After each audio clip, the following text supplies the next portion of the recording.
Leo, welcome to you. This is your reading for the entire year of 2023, I should say. Coming to you from the mountains of Java. And Leo, I really hope you get something useful from this. I sincerely do.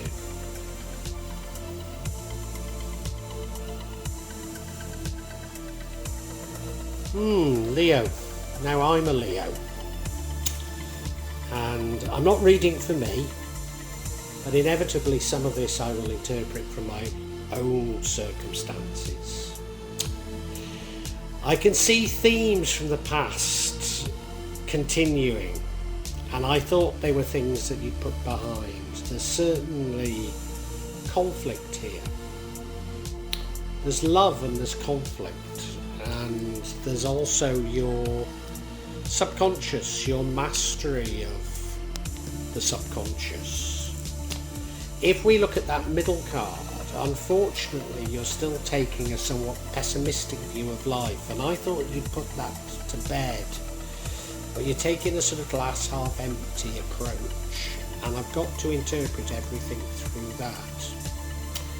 In your recent past we have the Six of Pentacles, which is about charity. I've got the distinct impression this is you being charitable, you having been over generous in the past. And I think you have put that behind you. But currently there's a winner takes all attitude. Now I don't think that's you. I think this is more conflict. Somebody is trying to beat you at all costs. Your future energy is that of the Empress. And I mean, she's a truly beautiful card to... Oh, hang on. Yeah, the Empress. She's a truly beautiful card to have here. Somebody in touch with her emotions, in touch with the emotions of others. Somebody that can use her subconscious, somebody that's in touch with nature. Somebody that loves the good things in life, but is willing to share those with others. We now have the Lovers card, which is, as it sounds, a beautiful card, and that leads to the outcome. What would change the outcome is the Nine of Pentacles, and that's, I think, you counting your blessings, being happy with what you've got. And the outcome is a card of conflict, the Five of Wands. So there is more conflict. We need to unpack this for you, Leo. And I hope you'll stay with me as I unpack it. I hope it's having some resonance with you. And if it is, if I can ask you to hit the like button, to make a comment, but also to subscribe to my channel and hit the bell so you get future notifications, because it helps me immensely, and I'd like to thank you in anticipation for that, Leo.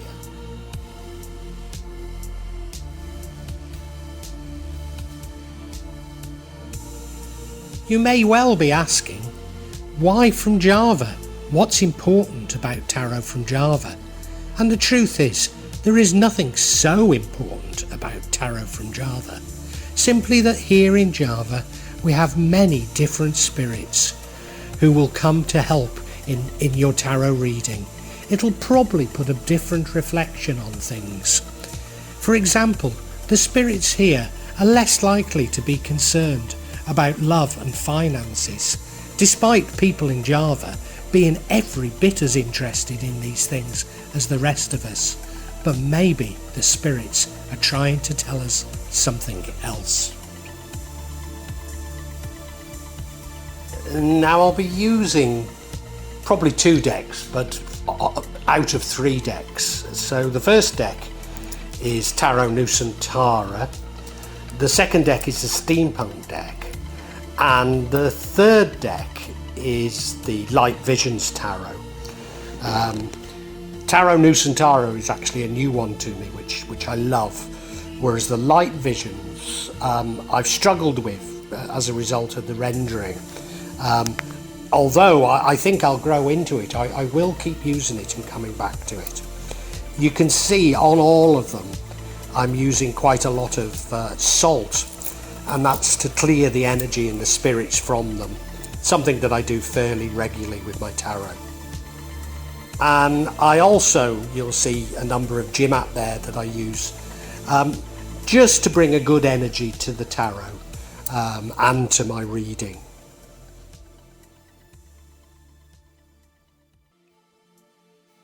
Perhaps the most important mystical object we use in Java is the kris, the curly knife that you can see that I've placed across both decks.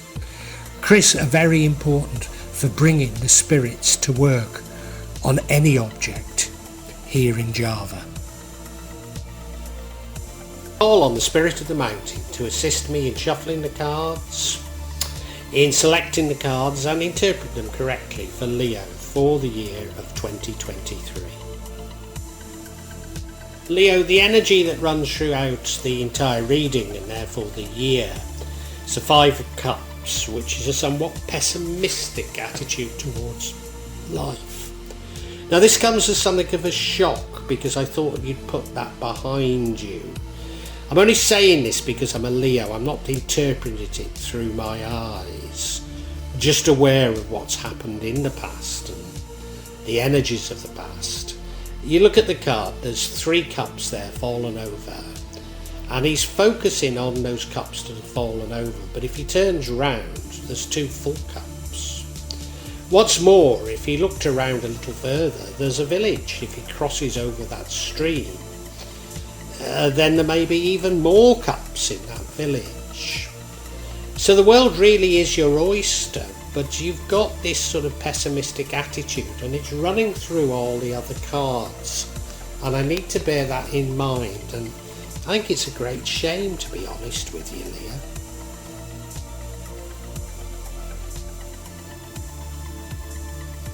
In your recent past we have the Six of Pentacles, that's the card of charity. Now it could be you being charitable or you receiving charity. I think it could be either. And again, reading it from my perspective, I think you've been a little bit over generous in the past, and you know you have, because that's your nature. And people have taken advantage of you, and I think that's where this pessimism comes from. And you look at the card, I mean, you know, she's like, well, it's like the Blessed Bleach, isn't it, or Lady Bountiful. She's providing for the poor. But everything recently has been saying to me that you've turned over a new leaf. So maybe it is that you do receive charity, you do receive something bountiful.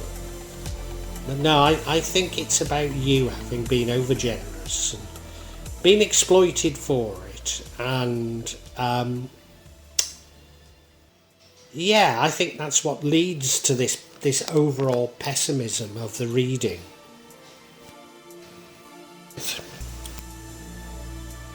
And I think confirming these views of what's going on, your current energy is the Seven of Swords. I said it was winning at all costs, and it's not. This is somebody trying to get away with something, somebody trying to exploit you. You look at the card, he's making off with 5 of those swords. There's still left 2. And is he having second thoughts? I'm not certain he is, but maybe he is and it won't happen. Or maybe you'll catch them. But this seems to be a microcosm of what's been going on for a long time in your life, Leo. And it is because people think you're an easy touch. And as I say, I think that's what leads to your pessimism. I thought you'd learned to put up boundaries, but there isn't an indication of that. And, you know, when you've been very generous to people, what I found to my cost is they just expect more and more and more. There's no recognition that you have any rights. It's almost an entitlement that they feel over you. And I think that's what's going on here.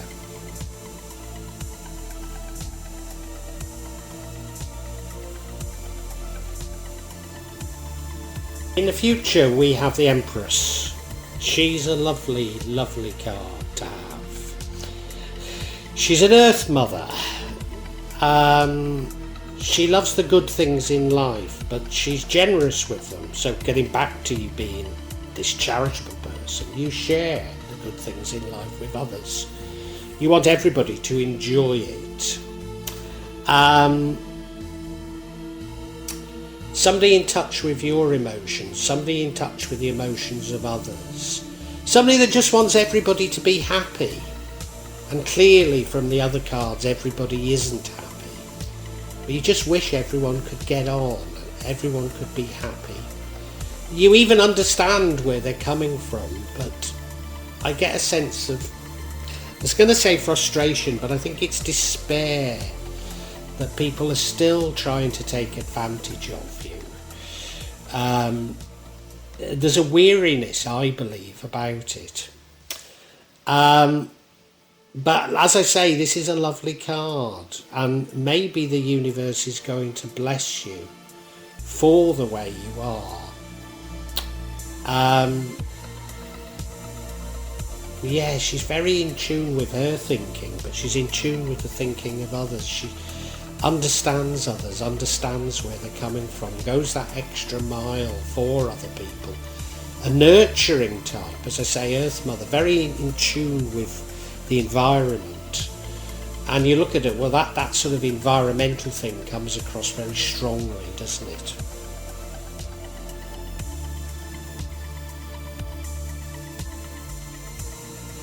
The energy that leads to the outcome is the Lover's card, so this is about love. You look at the card, it's a divine love, the sun's shining down on them, there's an angel there.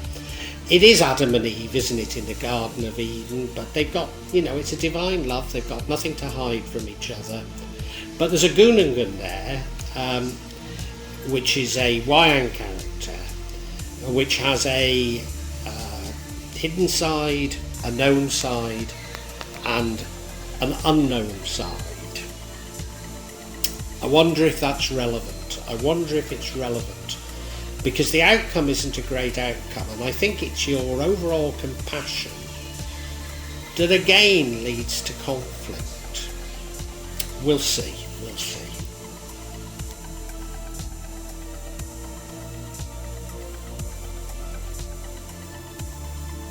And now we have the Nine of Pentacles, which is saying you've got many blessings. So for a long time it's been saying you're going to be blessed with money, and I think you are. And you look at her, well, she's surrounded by pentacles, so she's surrounded by money, she's in a beautiful garden. Those fly-agaric mushroom looking things aren't fly-agaric mushrooms at all, they're Balinese umbrellas. And look at her hand, she's holding her hand out, and that bird's come to sit on her hand. So you've got many things. Now, often how I would interpret this, and maybe I should interpret it this way, and maybe I'm putting my own position into this, but what I would say is she's by herself, and whereas the other card is the Lover's card, so you're clearly with somebody else, and maybe it's saying that you would be better off by yourself. Now, I'm not too certain it is. I think it's just that it's telling you to think about yourself a little bit more and your own happiness a little bit more, because that's what's characterised you for so long. You've been putting other people first and it's not got you anywhere. I think that's what it's about. And now we have the Five of Wands card. This is a card of conflict. Now remember, this comes from love. Now what it could be, it's people pulling in different directions, and it could simply be a failure of you to firmly say what you want and what you expect. That reticence that you've had in the past to putting other people first and listening to them and going along with them, but it's made you somewhat pessimistic and unhappy, you see. Whereas if only you could communicate to them what it is you really wanted, then maybe you could find a compromise. Because this isn't necessarily a bad conflict, not necessarily, but I think you're weary from so much conflict. I think that's what it's about, yeah. I'm going to get some clarity though.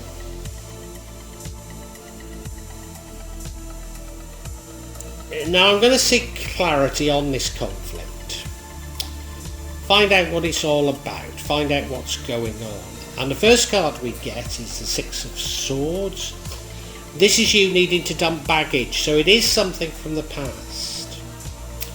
The next of the card is the Ten of Pentacles, and that's the Happy Families card. This is you being blessed with everything, being blessed with your family. So the conflict does seem to be coming from families and love, but there's some baggage that you should have dumped, you see. And it's leaving you with an important decision to make, a difficult decision. But you're going to have to take a decision.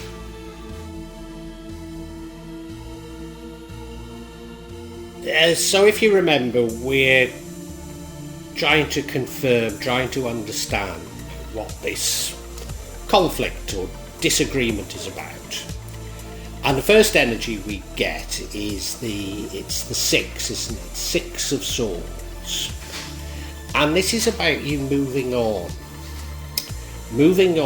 and dumping baggage. If you look at it, I mean, they're in some sort of a balloon space ship that moves through the sky. So this means that they're moving on, they're going away from where they've been. And in going away from where they've been, they need to dump baggage. So they'll have got sandbags there, so they need to dump those sandbags. So there's something from the past that is, I think, causing this conflict. That's what's behind it. You're thinking of the past too much.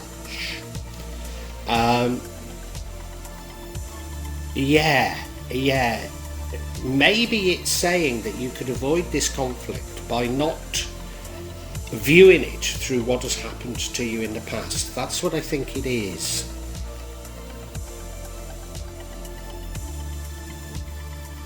The next card of clarity is the Ten of Pentacles. Now this is the card of happy families, this is the card of love. You look at it, there's that family up there on that pedestal, and they look so in love, look so happy. They've got their children and their Scotty dogs with them. There are airships in the background, which, you know, is that about, does that send a warning? I don't think it necessarily does. And I sometimes think that lady might be jealous, but you know, I don't think that's what we should be reading into it. I think what we read into it is that this conflict comes from your family. It doesn't necessarily, I'm not necessarily thinking that it's about your current love. It's from the past, you know. I'm sorry, I'm sort of extrapolating into this my own position, and so I have a new family in Indonesia, and this is a conflict, I believe, coming from my old family. Now, I'm only telling you that to help you to sort of understand it, because it's coming from a family, and you know, it could be your current family.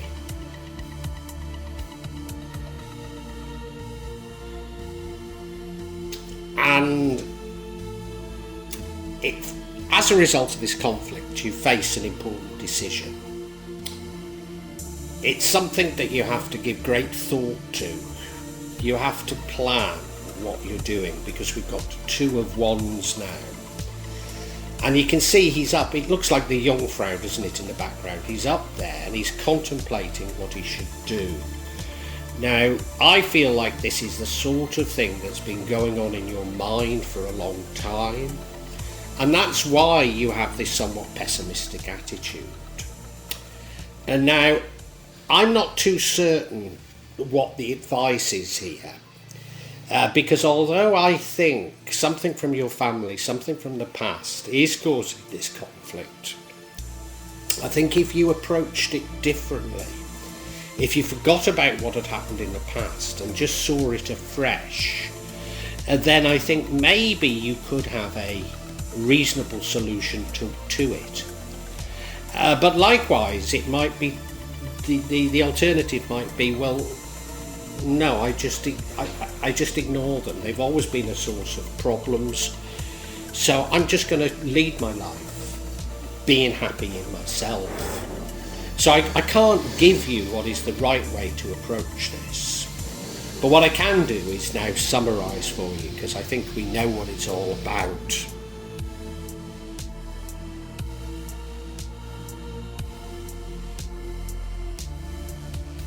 Leo, in the past you've been very generous towards other people, in particular towards family members, and they've exploited you. They've seen your generosity as a weakness and they've exploited you. And this keeps happening, and because it keeps happening, it makes you somewhat pessimistic and have a somewhat pessimistic view on life. But do you know, I feel that instead of looking for change in others, you should be looking for change in yourself. Now I'll come to what that change needs to be, but you need to be looking for change in yourself. And a part of the reason why you keep getting dragged back into this is these are people that you love. I mean, you do love them. You do love them. And how you could avoid these conflicts is by, I think, turning your back on them. Saying, I'm happy now, I've got what I need. I don't need to get embroiled in these conflicts any longer. And simply having nothing to do with them. And as I say, it's somebody that you love, it's family, so it's going to be difficult. But that is one potential solution. Because there is going to be more conflict, there is going to be more misunderstanding. But the alternative, I think, is to dump the baggage, to stop thinking about what they've done in the past and approach each new problem as though it's new, and approach the problem with compassion, with love, but a degree of inner strength that I think you've already found. You've already found that inner strength, and you really know what you should be doing and how you should be using that inner strength. And you know, you know it, you do know it in your subconscious. You know what's going on, you know what they're thinking, you do understand where they're coming from, even though you don't agree with it and even though it hurts you. And I think the best policy is, well, first of all, you need to start being more optimistic in your outlook. You need to sort your own self out first and foremost, be happy in yourself. But then I think you can deal with these conflicts, because I think you have learned to it. And it is by stating what you need, stating your needs, not just giving in to other people. And I think there is a way through all this, but I'm sorry to see that it's occurred yet again in this year, because this is something that's travelled with you throughout your life, Leo.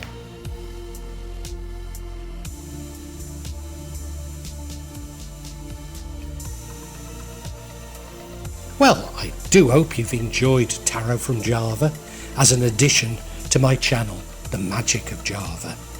Please take a look at the other videos that I have on this channel about magic from Java, and I hope that you will become a subscriber. Now, if you want to hear your next tarot reading, hit the button, and that will inform you of when I publish new readings. I'm certainly going to do a reading for every month, but maybe I will try them a bit more frequently, say a mid-month reading, and maybe also some special readings. But above all, thank you so much for listening to me. Thank you, and enjoy Java.